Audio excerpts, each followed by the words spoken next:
Okay, we're going to take a look at a fairly recent S&T. I don't know what year this is. It's War of the Triple Alliance Paraguay. I don't know if they tell. 2007.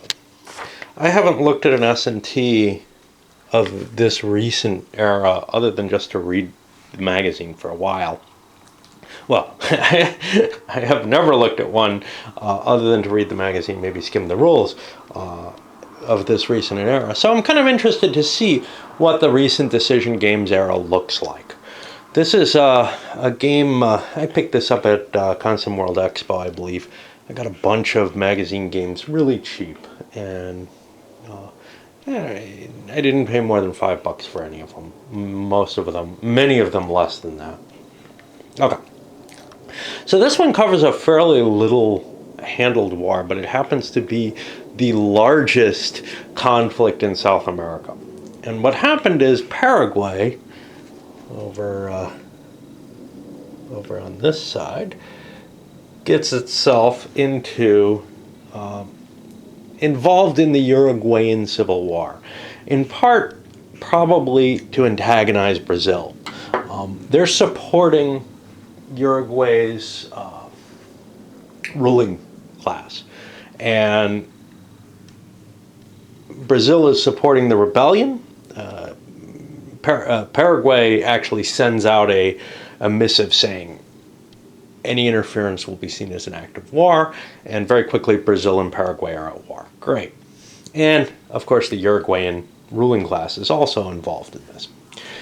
Then Paraguay, which is not a big nation at this point, not compared to things like Brazil or Argentina, but it's a very homogeneous nation and has a strong national identity, which none of these others do. Turns to Argentina and says, I need access through your country to attack Brazil and Uruguay. And Argentina, which had already been kind of supporting Brazil, says no. And then Paraguay declares war on Argentina as well. Now,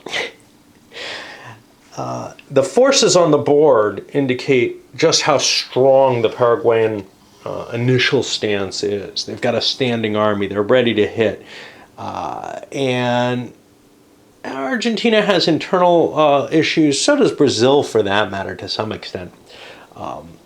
Paraguay has already seized one territory in Brazil, the Mato Grosso, which is, it takes 2 years for Brazil's troops to make it up to there, and that's going to be an option that shows up in the game. They can come in here. Basically, we'll see how that works. It's one of the special little chromey things in this game. It's not a very complex game, although it does have some concepts that are a little different than most. Let's see what else we got here. Well, for the historical background, Paraguay is just overrun in this. And they have a lot of force initially and are seeking to take the areas down here. If they do so, they get an automatic victory.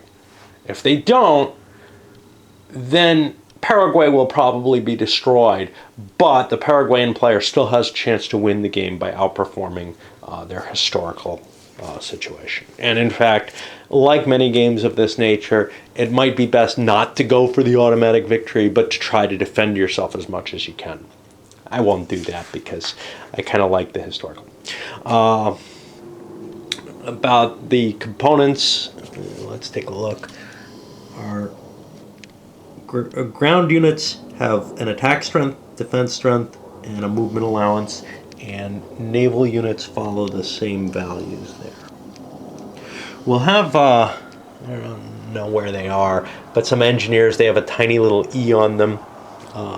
They're more expensive to rebuild, and some artillery and stuff like that. Over here, we've got some siege guns. And we also have, very important to this game, let me show one of these, is these things which are supply trains. Supply is going to be a big deal in this game. You're going to be basically fighting along either the navigable rivers or the roads, and nothing else can be fought along. Where's the railroad? I'm looking to see. The railroad's this dashed yellow line. Ah, it's running right here. And that's not too impressive. But basically, Paraguay gets free movement on there until such a time as someone takes a hex of it from the alliance. Oh, la la la la. Nothing else exciting there. Okay. You can see we've got substitution counters. These aren't counted as dummies. You can't investigate an enemy stack, but you can see how big it is. And as you can see, there's lots of units in there. There is a stacking limitation. It's 26 counters. You're allowed 26 counters. Oops. I've got an extra counter in this stack because of the, there's a fortress there. And likewise, I actually have an extra counter in this stack. I counted out 26 for the field armies. I don't want to put that there. I don't know where to put this. I can pick it up on the way or join with it. Okay. We've got a number of different tables here having to do with running the guns at the fortresses if there's a combined naval assault on them. The attrition table, which is very harsh. This is in terms of number of units lost. Everything in the game has one step, basically. If you take losses, you take it in units. You get to choose what units. Likewise, the results in the combat results table are going to be units lost with a standard odds ratio. Bunch of CRT modifications. No real easy way to present these. I wish I had all this information on a card that I could easily look at, but I understand the limitations of a magazine game. We have how many replacement points each country is going to get during their turns, the cost for terrain movement, a really horrible presentation of a map key. It's really hideous, and I find it very difficult to read. And of course, the turn record track with all the reinforcements that are coming in, those are all not Paraguayan units. All the Paraguayan units are on the board at the beginning of the game. Okay, the goal of the game, well, like I said, for Paraguay, it's to take these 4 skull and crossbone spaces and not to lose their capital, which also has a skull and crossbone. As long as they have all 5 of them at the end of any turn, boom, they win. I don't even know if it has to be at the end of the turn. No, any instant. Whatever that matters. Otherwise, the victory points are as follows. The allied player gets 1 at the end of the game for owning Asuncion. Yeah, that sounds more French than it should. They get 1 for owning Kuropaiti, and you can see there's no indication of these victory point hexes. They get 1 for Concepcion.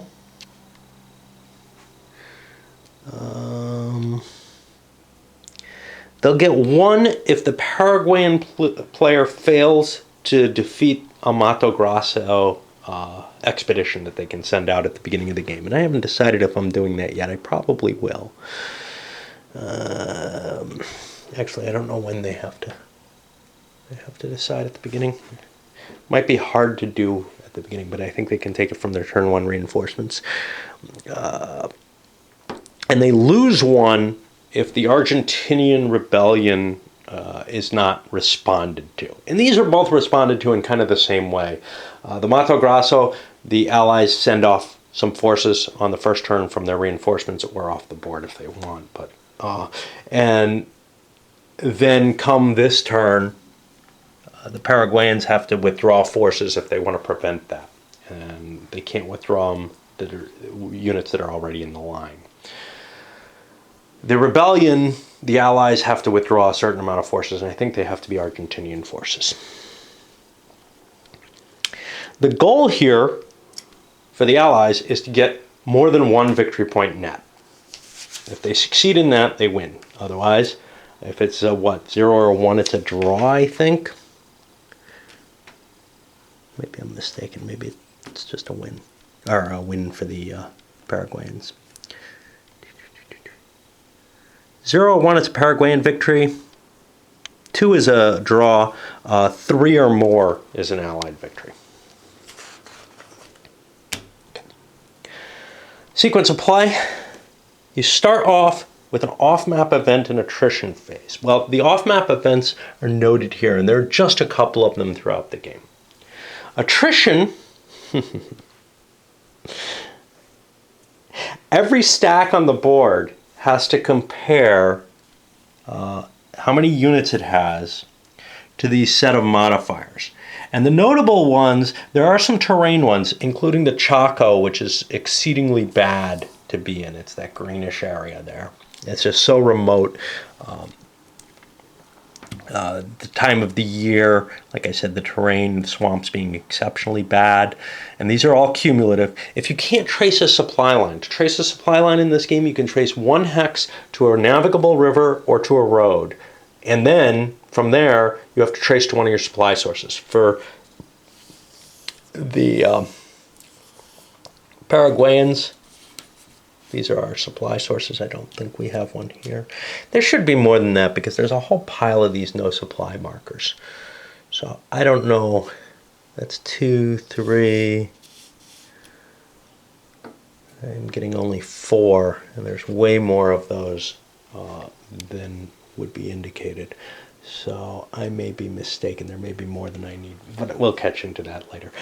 Anyway, if you can trace to one of those that hasn't been interfered with, i.e. stepped on by the Allies, you're in supply. What does that mean? That means you're not penalized.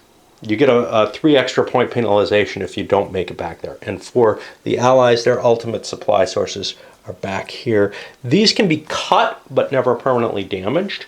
And again, 3-point penalty if you can't trace back to one of them. One thing you have is the supply markers that I talked about. And these can be bought back using replacement points. That's what they exist for. If you have one of them, you can burn it during your supply phase to give yourself a 3-point bonus in supply. Allied forces have a bonus next to depot spaces, which are these. These aren't ultimate supply hexes, they're Allied depot towns. They just give a bonus if you're in them. They can be destroyed. There's only a couple of them, one here, one here. They can be knocked out and no longer provide that benefit if the Paraguayans end up taking them. That's it there. Okay. Then the Paraguayans are able to take their reinforcements. I don't think they have any. Well, they might get the Mato Grosso units can come back on the board, I think. They get their replacement points, though. And they get points for replacements and then can rebuild units. Most units cost 1 each to replace, but things like artillery and engineers are going to cost you 2 to get back. Then the Paraguayan forces are allowed to move. And stacking is always in effect. Yeah, 26 units. But, I mean, as you can see, I tried to violate that. It includes everything, even the fortresses, supply depots, and, well, there's certain things that are immune to attrition factors, like fortresses. They can't be taken as attrition losses, and they don't have to roll specifically. There aren't a lot of fortresses. Fortresses look just like infantry, pretty much, except they have 0 movement allowance, 0 attack factor.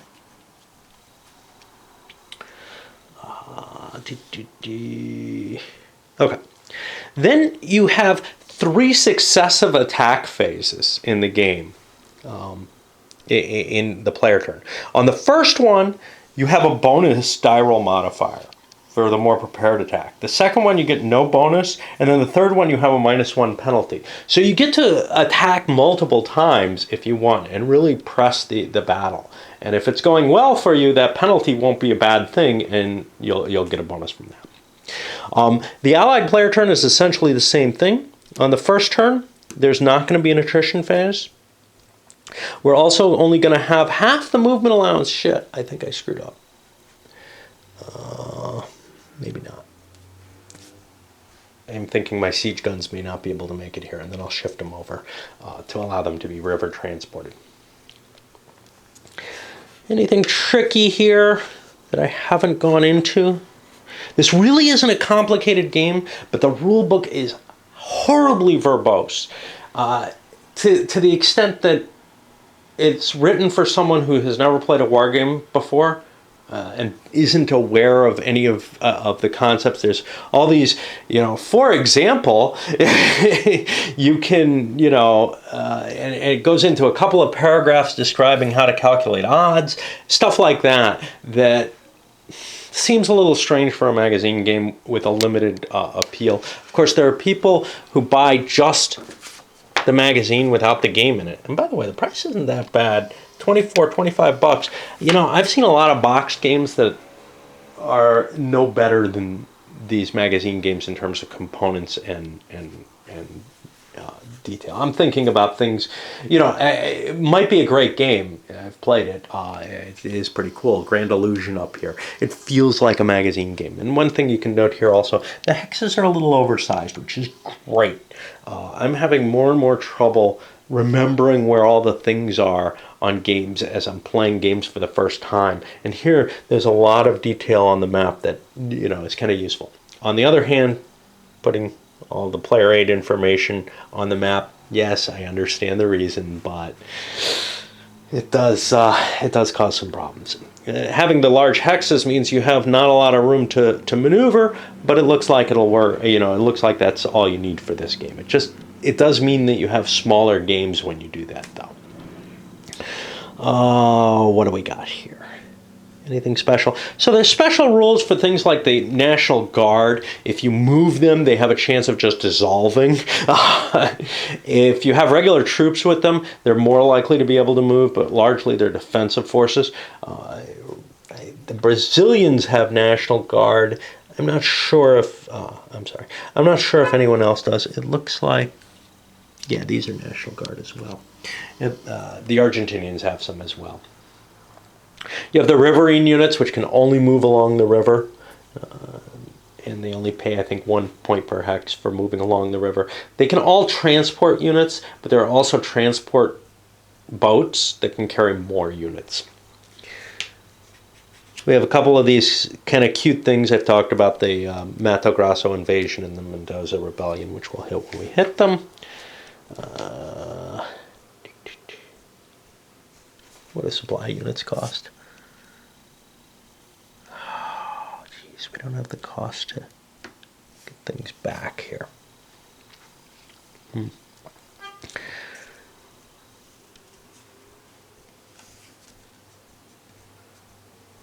Yeah, supply units cost 2 as well. And they appear to be pretty important. The movement rules are a little weird. You can basically split a stack during movement, and part of the stack can go one way, part of it can go another. Actual combat is adjacent, I believe. Yeah. It's not mandatory in any way. There's no zones of control or anything like that. You don't really need them when you've got, such limited supply routes to fight over. Anything fancy here? Lots and lots of modifiers in the combat table, and I don't want to go into all of them, but we can skim through to look.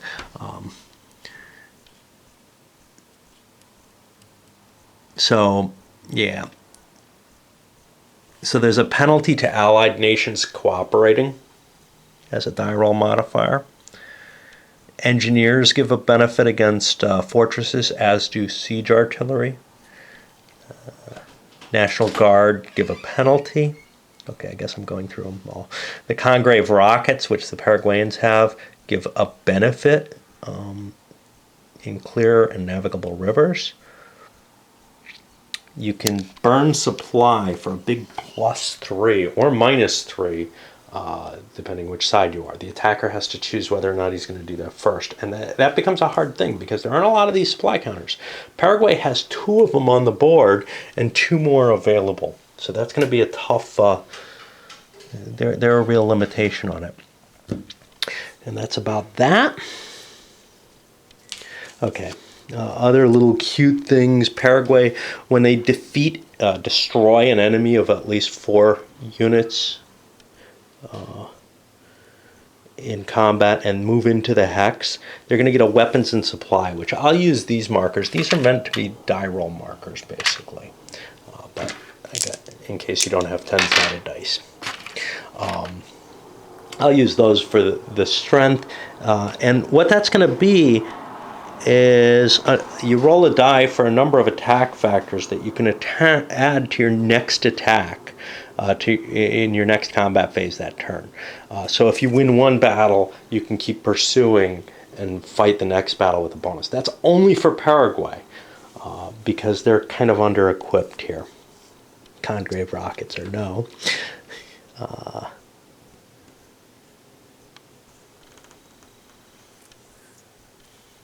And that's about it.